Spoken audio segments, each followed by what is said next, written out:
여러분, 지금 제 말을 듣고 한번 상상해 보세요. 한 나라의 최고 권력자, 그러니까 가장 막강한 군 통수권자가 자기 옷을 몽땅 벗어던지고 하루 종일 맨바닥에 벌거벗은 채로 누워 있습니다. 와, 시작부터 이미지가 아주 강렬한데요? 그렇죠. 완전히 제정신을 잃은 상태로 말이죠. 도대체 왜 이런 황당한 일이 벌어졌을까요? 그가 단 한 명의 부하 직원을 암살하려고 막 집착에 집착을 거듭하다가 말 그대로 우주적인 차원의 거대한 힘이 그의 권력의 음소거 버튼을 꾹 눌러버렸기 때문입니다. 아주 기괴하면서도 매혹적인 오프닝이네요. 보통 우리가 그 절대 권력이라고 하면 오차 없이 돌아가는 거대한 기계 같은 걸 떠올리잖아요. 맞아요. 황제가 손가락 하나만 까딱하면 수천 명의 군인들이 일사불란하게 쫙 움직이는 그런 거요. 네, 아주 이분법적이고 완벽하게 통제된 시스템 말입니다. 누군가를 죽이겠다고 마음먹으면 절대 빗나가지 않는 그런 시스템이죠. 근데 오늘 우리가 파헤쳐볼 자료, 이 사무엘상 19장의 세계로 깊이 들어가 보면요. 그 완벽해 보이던 권력의 기계가 얼마나 처참하고 또 우스꽝스럽게 박살나는지 목격하게 됩니다. 사실 많은 분들이 고대 문헌이라고 하면 되게 평범하고 얌전할 거라고 생각하시잖아요. 절대 아닙니다. 오늘 이 심층 분석에 함께 하시는 여러분도 이 텍스트가 장난이 아니라는 걸 곧 알게 되실 겁니다. 이건 최고 권력자의 편집증, 끊임없는 암살 시도, 막 창문을 통한 아슬아슬한 야간 탈출국, 그리고 도저히 인간의 머리로는 이해할 수 없는 초자연적 현상까지 몽땅 우겨넣은 당대 최고의 정치 스릴러거든요. 그래서 오늘 우리의 미션이 바로 그 스릴러의 핵심 기제를 해체해보는 것이죠. 좋습니다. 당대 이스라엘의 최고 권력자인 사울 왕이 다윗이라는 한 개인을 표적으로 삼고 국가적인 암살 명령을 내렸을 때 이 표적이 된 인물이 도대체 어떻게 살아남았는가, 이걸 추적해보는 겁니다. 진짜 궁금해요. 한 나라의 왕이 죽이겠다고 작정했는데 어떻게 살아요? 우리는 다윗이 어떻게 논리적인 설득, 개인의 기지, 그리고 인간의 통제를 벗어난 초자연적 개입, 이 세 가지 방어막을 거치며 생존하는지 그 치열한 궤적을 낱낱이 파헤쳐본 겁니다. 좋아요. 그럼 첫 번째 방어선부터 아주 깊게 파고들어보죠. 이야기의 시작은 진짜 숨막히는 선전포고로 열립니다. 사울왕이 자기 아들 요나단과 모든 신하들을 쫙 불러 모아놓고 공식적인 명령을 내리거든요. 다윗을 죽여라 하고요. 은밀한 암살 지시도 아니고 대놓고 선포를 한 거네요. 맞아요. 아예 국가적인 척결 대상을 선포한 거잖아요. 근데 여기서 완전 예상치 못한 인물? 사울의 아들인 요나단이 개입을 합니다. 요나단은 다윗의 절친한 친구였거든요. 네, 아주 유명한 우정이죠. 그래서 다윗을 들판에 막 은밀한 곳에 숨겨두고 아버지 사울을 향해 변호를 시작합니다. 저는 이 장면이 진짜 현대적인 기업의 권력 투쟁 같다고 느꼈어요. 그 기업 회의실의 비유를 조금 더 구체적으로 풀어본다면 어떤 그림일까요? 마치 심각한 편집증에 걸려서 유능한 직원을 당장 해고해버리려는, 아니 아예 사회적으로 매장해버리려는 CEO가 있다고 쳐보죠. 네, 상상이 갑니다. 그 회장님을 상대로 회사가 제일 신뢰하는 핵심 임원이 딱 나서는 겁니다. 회장님, 저 직원의 지난 분기 실적을 좀 보십시오. 그가 목숨을 걸고 경쟁사인 블레셋을 완전히 무너뜨렸고 우리 회사에 엄청난 이익을 가져다 주지 않았습니까? 이러면서요. 감정에 호소하는 게 아니라 팩트를 들이미는 거군요. 맞아요. 그를 쳐내는 건 우리 회사에 돌이킬 수 없는 손실입니다. 이렇게 순수한 논리와 팩트 폭격으로 설득해내는 장면 같거든요. 요나단은 제 친구를 제발 살려주세요 이게 아니라 무죄한 피를 흘려 범죄하지 마소서라며 논리적인 리스크 관리를 제안하고 있어요. 그 분석에 전적으로 동의하면서 한 가지 심리학적인 측면을 덧붙이고 싶네요. 어떤 건가요? 편집증 환자, 특히 권력을 준 편집증 환자에게는 과거의 기억이 자신의 불안에 맞게 왜곡되는 경향이 있습니다.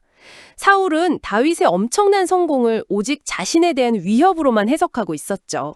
제가 잘 나가는 건 내 자리를 뺏으려는 거다. 이렇게요? 그렇죠. 근데 요나단이 여기서 아주 날카로운 일격을 가합니다. 왕이 그 승리를 보고 기뻐하셨지 않습니까? 라고 과거의 객관적 팩트를 정확히 짚어준 겁니다. 뼈 때리네요. 네, 왜곡된 편집증의 세계에 찬물을 확 끼얹고 실제 역사적 사실로 사울의 이성을 강제로 끌어온 것이죠. 단순히 얘 일 잘했어요가 아니라 당신도 그때 박수치며 좋아했잖아 라고 일깨워준 거군요. 잠깐만요. 근데 상식적으로 권력자가 자기 고집을 그렇게 쉽게 꺾나요? 사실 쉽지 않은 일이죠. 놀랍게도 그 광기에 차 있던 사울 왕이 여호와가 살아계심을 두고 맹세하건대 그가 죽임을 당하지 않을 것이다 라며 맹세까지 하고 한 발 물러섭니다. 전 이 대목이 솔직히 좀 믿기지 않더라고요. 아주 예리한 지적입니다. 권력자가 그렇게 쉽게 물러선 이유가 대체 무엇일까요? 국가요? 아들이라 봐준 걸까요? 이는 절대 권력이 사실 얼마나 취약한 기반 위에 서 있는지를 보여주는 겁니다. 왕조 국가에서 왕의 권력은 후계자인 태자, 즉 요나단의 지지에 엄청나게 의존하거든요. 다음 왕이 될 사람이니까요? 그렇죠. 가신이 가장 신뢰하고 의존해야 할 아들이 논리적으로 완벽한 방어 논리를 펼칠 때 사울의 그 평집증적인 광기도 일시적으로는 브레이크가 걸릴 수밖에 없었던 겁니다. 가장 가까운 신뢰 관계 안에서 오간 이성적인 대화가 관계를 멈춘 첫 번째 방어선으로 작용한 셈이죠. 좋아요. 논리와 팩트가 이겼습니다. 시스템이 드디어 안정을 되찾았어요. 근데 스릴러물에서 이런 평화가 오래 간다면 장르가 바뀌겠죠. 그렇죠. 갈등이 끝나버리니까요. 곧바로 상황이 급변합니다. 전쟁이 다시 터지고 다윗이 나가서 또다시 블레셋 사람들을 크게 무찌릅니다. 근데 여기서부터 진짜 흥미로워집니다. 아니 다윗이 승리했는데 대체 왜 다윗은 그날 밤 다시 도망자 신세가 되어야 했을까요? 도대체 무엇이 그 얄팍한 평화를 깨버린 겁니까? 바로 그 다윗의 승리 자체가 트리거가 된 겁니다. 이겼는데 그게 문제가 됐다고요? 네, 여기서 텍스트는 여호와께서 부리시는 악신이 사울에게 접했다고 표현을 합니다.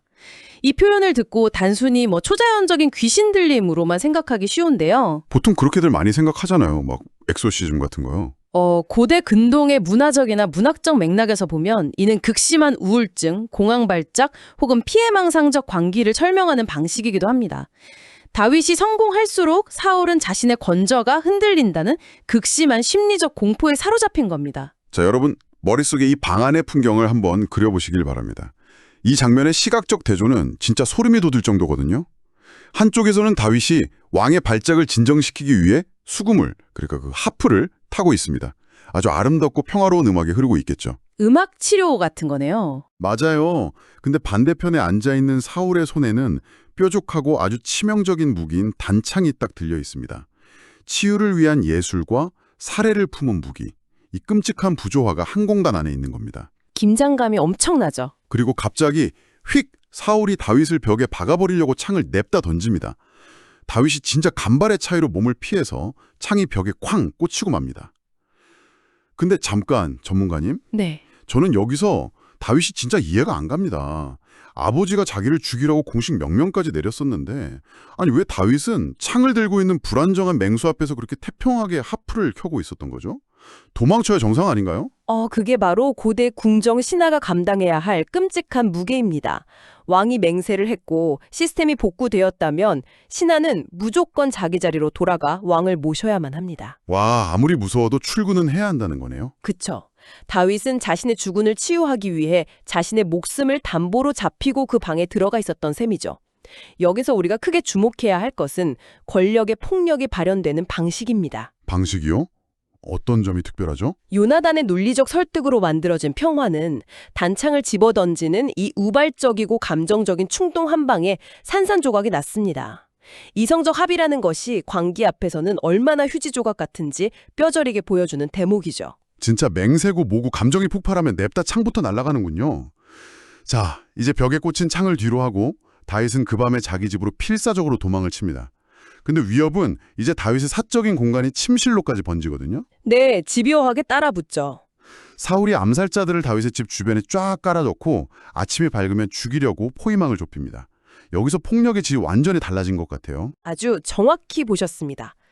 궁 안에서 단창을 던진 것이 왕 개인의 감정적인 충동이었다면 이제 군사들을 파견해 집을 포위한 것은 국가의 군사 시스템을 동원한 계획적이고 조직적인 폭력으로 진화한 겁니다. 홧김에 던진 거랑 암살조를 보낸 건 완전 차원이 다르죠. 맞습니다. 권력의 기계가 본격적으로 다윗을 갈아버리기 위해 가동된 것이죠. 바로 그때 두 번째 방어선이 등장합니다. 바로 다윗의 아내이자 사울의 딸인 미갈입니다.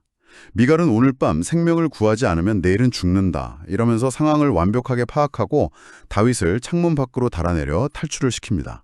미갈의 결단력이 엄청나네요. 근데 그녀의 진짜 놀라운 기지는 다윗이 도망간 직후에 촥 펼쳐집니다. 미갈이 침상에 커다란 우상을 딱 높이고 그 머리 쪽에 염소털로 엮은 것을 씌워둡니다. 그리고 이불로 싹 덮어두죠. 다윗이 아파서 누워있는 것처럼 완벽하게 위장을 한 겁니다. 이 장면은 인류 역사상 가장 오래된 고전적 속임수 중 하나일 겁니다. 맞아요. 이거 완전 우리가 수많은 첩보 영화나 감옥 탈출 영화에서 봤던 수법이잖아요. 막 영화 알카트라즈 탈출에서 죄수들이 종이뭉치로 얼굴 만들어서 침대에 눕혀두는 그 트릭의 수천 년 전 오리지널 버전이라고요. 네, 시대를 초월하는 트릭이죠. 근데 여기서 한 가지 궁금증이 생깁니다. 아니, 다윗과 미갈의 집에 왜 사람 크기만한 우상이 있었을까요? 여호와를 믿는 사람들인데 말이죠. 텍스트에 등장하는 이 우상은 드라빔이라고 불리는 일종의 가택 수호신이었습니다. 당시 이스라엘 신앙의 순수성이 아직 완전히 정립되지 않은 과도기적인 문화 상태를 보여주는 아주 흥미로운 장치죠. 약간 부족 같은 느낌으로 집에 하나씩 뒀던 거군요. 네, 그렇습니다. 하지만 지금 미갈에게 이 우상은 종교적인 의미가 전혀 아닙니다. 그저 자기 남편을 살리기 위한 아주 실용적인 할리우드급 소품으로 쓰인 거죠. 그 소품의 효과는 진짜 대단했습니다. 아침이 되어서 사울의 암살자들이 들이닥치자 미갈은 진짜 눈 하나 깜짝 안 하고 다윗이 병들어서 못 일어난다 이렇게 거짓말을 합니다. 대담한 대처네요. 근데 보고를 받은 사울의 반응이 어떤 줄 아세요? 침상째 내게로 가져오라, 내가 그를 죽이리라 이러는 겁니다. 아니 아파서 누워있는 사람을 침대 통째로 들고 오라니요. 이건 거의 뭐 사이코패스적인 집착 아닙니까? 사울의 편집증이 대체 어느 단계까지 도달했는지를 아주 시각적으로 보여주는 무서운 명령이죠. 국가의 최고 권력자가 병들어 누워있다는 한 개인을 기어코 자기 눈앞에 질질 끌어다 놓고 자기 손으로 직접 숨통을 끊어버리겠다는 겁니다. 연소름 돋아요. 권력이 완전히 통제력을 잃고 짐승 같은 사례만 남은 상태를 의미합니다. 근데 그 살기등등한 암살자들이 침대를 딱 들려고 이불을 걷어보니 웬걸 다윗은 온데간데 없고 웬 털북숭이 염소가죽을 뒤집어 쓴 우상이 누워있는 겁니다. 속았다는 걸 안 사울이 딸 미갈을 불러서 막 길길이 날뛰죠. 어찌하여 나를 속여 내 대적을 도망가게 했느냐 이러면서요. 아버지가 얼마나 배신감을 느꼈을지 상상이 가네요. 이때 미갈의 대처가 또 기가 막힙니다. 아니 다윗이 나를 죽이겠다고 협박해서 어쩔 수 없이 놓아주었습니다. 이렇게 천연덕스럽게 거짓말을 합니다. 여기서 우리는 권력 시스템의 가장 큰 약점을 보게 됩니다. 사울은 국가의 막강한 군사력과 암살 부대라는 기계를 동원했잖아요. 하지만 그 기계가 왜 멈췄을까요? 그러게요. 딸 한 명 때문에 멈춘 거잖아요. 맞습니다. 시스템 안에 있는 개인, 즉 자신의 딸인 미갈이 권력에 대한 복종보다 남편에 대한 사랑과 개인적 연대를 선택했기 때문입니다. 거대한 권력이 한 평범한 여인의 순간적인 기지와 조잡한 염소털 가짜 인형 하나에 철저히 농락당했습니다. 가짜 인형 하나에 국가 시스템이 멈춘 거네요. 미갈의 그 뻔뻔한 거짓말 역시 아버지의 분노에서 살아남기 위한 약자만의 기막힌 생존 본능이었죠. 진짜 통쾌한 카타르시스가 느껴지네요. 이성을 잃은 권력이 일상의 아주 작은 기지 앞에서 얼마나 허술해질 수 있는지 뼈저리게 보여집니다. 자, 이제 이야기는 이 심층 분석의 클라이맥스이자 가장 귀괴한 장면으로 향합니다. 다윗은 막 도망쳐서 라마나요스에 있는 선지자 사무엘에게로 피신을 합니다. 드디어 라마나요스로 가는군요. 일단 전문가님, 이 라마나요스이 도대체 뭐 하는 곳이길래 다윗이 그곳으로 숨어든 거죠? 이름이 좀 특이한데? 나요시라는 단어는 거처 혹은 기숙사라는 뜻을 가지고 있습니다. 즉 라마나요스는 이스라엘의 정신적 지주인 사무엘이 젊은 선지자들을 모아놓고 훈련시키던 일종의 신학교이자 종교적 공동체였습니다. 종교적인 장소군요? 네, 다윗은 국가의 군사력이 함부로 침범하기 어려운 종교적 성소, 즉 치외복권 같은 안전지대를 찾아 도망친 것이죠. 하지만 완전히 눈이 뒤집힌 사울에게 치외복권이 어디 있겠습니까? 다윗이 라마나요스에 있다는 첩보를 딱 입수하자마자 사울은 다시 한번 무장한 전령들을 보냅니다. 근데 이번엔 어떤 일이 벌어지나요? 상상도 못할 일이 벌어지죠. 암살 임무를 띈 특수부대가 라마나요스에 딱 도착해서 사무엘과 선지자들이 무아지경으로 예언하는 것을 봅니다. 바로 그 순간 하나님의 영이 사울의 암살자들을 확 덮칩니다. 그리고 그들 역시 총칼을 다 내려놓고 황홀경에 빠져 찬송하고 예언을 하기 시작합니다. 암살하러 간 전문 킬러들이 갑자기 부흥회에 참석해서 막 찬양을 부르고 있는 꼴 아닙니까? 이 대목은 정말 신학적으로도 또 문학적으로도 대단히 흥미롭습니다. 암살이라는 철저히 군사적이고 정치적인 임무가 그들이 전혀 예측하거나 통제할 수 없는 영적인 현상에 의해 완전히 압도당해버린 것입니다. 영적인 힘에 당했다고요? 네, 하나님 혹은 초월적인 힘이 사울의 암살자들의 자유의지와 군사적 프로그래밍을 강제로 완전히 해제시켜버린 것이죠. 그래서 사울이 두 번째 그리고 세 번째로 계속해서 정예부대를 보내잖아요. 근데 갈 때마다 똑같은 일이 벌어집니다. 암살자들이 갔다가 종교적 무아지경에 빠져서 임무를 아예 다 까먹는 거예요. 보다 못한 사울 왕 본인이 씩씩거리며 직접 출동을 합니다.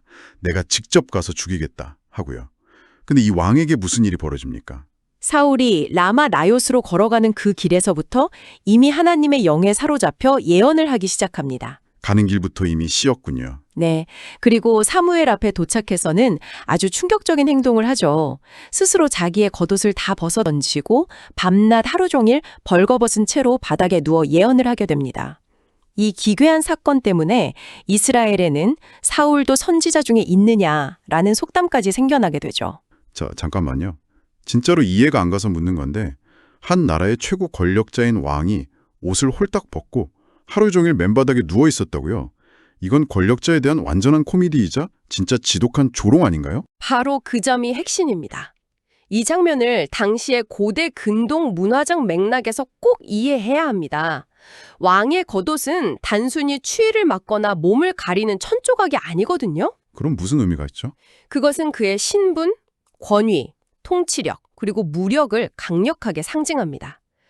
사울이 스스로 겉옷을 확 벗어 던졌다는 것은 무슨 의미일까요? 모든 걸 다 내려놓은 거네요. 네, 그가 쥐고 흔들던 모든 권력의 상징들, 그 왕관, 갑옷, 지위, 이런 것들이 가장 초월적인 힘 앞에서 철저하게 무장 해제되었음을 의미하는 겁니다. 아, 단순히 그냥 부끄러운 꼴을 당한 게 아니라 그의 절대적인 권력 그 자체가 우주적인 힘에 의해 완전히 부정당하고 발가벗겨진 그런 상징적인 행위군요. 정확합니다.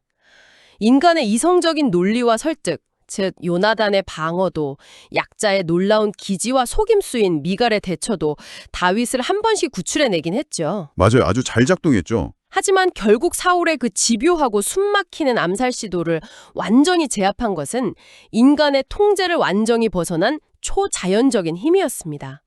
인간의 폭력적인 의도를 완전히 마비시켜버림으로써 절대 권력을 가장 무력하고 가장 굴욕적인 상태로 바닥에 눕혀버린 것이죠.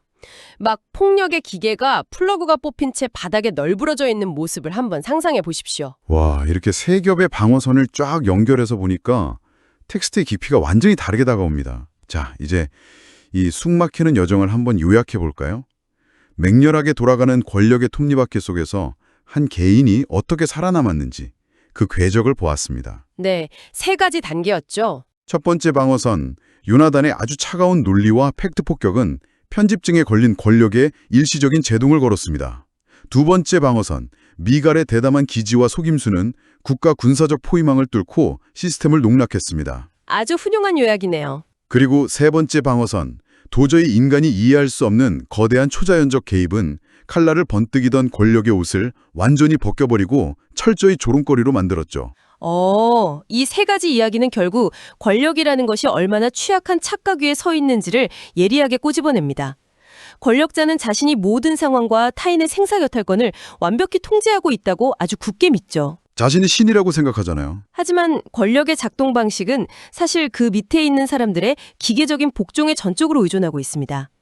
우정, 사랑 혹은 거대한 섭리 앞에서 개인들이 복종을 멈추거나 시스템이 통제 불능 상태에 빠질 때 그 막강해 보이던 권력은 얼마나 쉽게 증발해버리는지 이 고대 텍스트가 우리에게 아주 생생하게 증언하고 있는 것입니다.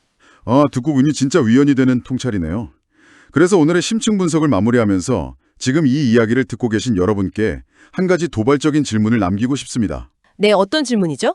우리는 살아가면서 종종 우리를 막 짓누르는 거대한 권력이나 조직의 시스템, 혹은 피할 수 없을 것 같은 압박이 세상의 모든 것을 완벽하게 통제하고 있다고 믿고 지레 겁을 먹습니다. 그 시스템 앞에서는 나라는 개인은 너무나 작고 진짜 한없이 무력하게 느껴지죠. 누구나 그런 막막함을 느끼죠. 하지만 오늘 사울과 다윗의 이 숨막히는 추격전을 통해 여러분도 분명히 느끼셨을 겁니다. 누군가를 철저히 통제하고 억압하려는 그 무시무시한 절대적인 힘조차도 예상치 못한 순간에 나타난 친구의 논리적인 변호 하나에 덜컹거립니다. 평범한 개인의 작은 기지와 속임수 앞에서는 아주 우스꽝스럽게 길을 잃고요. 그렇죠.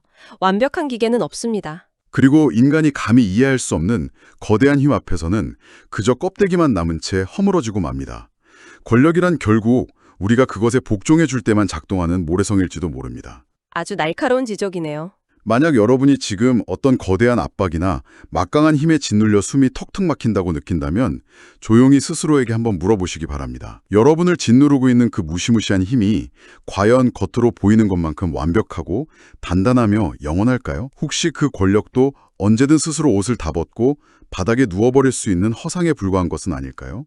오늘 한번 깊게 생각해 볼 만한 화두네요. 네, 오늘의 심층 분석은 여기까지입니다. 함께 치열한 통찰의 시간을 가져주셔서 감사합니다. 다음 시간에도 또 다른 흥미롭고 파격적인 텍스트로 찾아뵙겠습니다.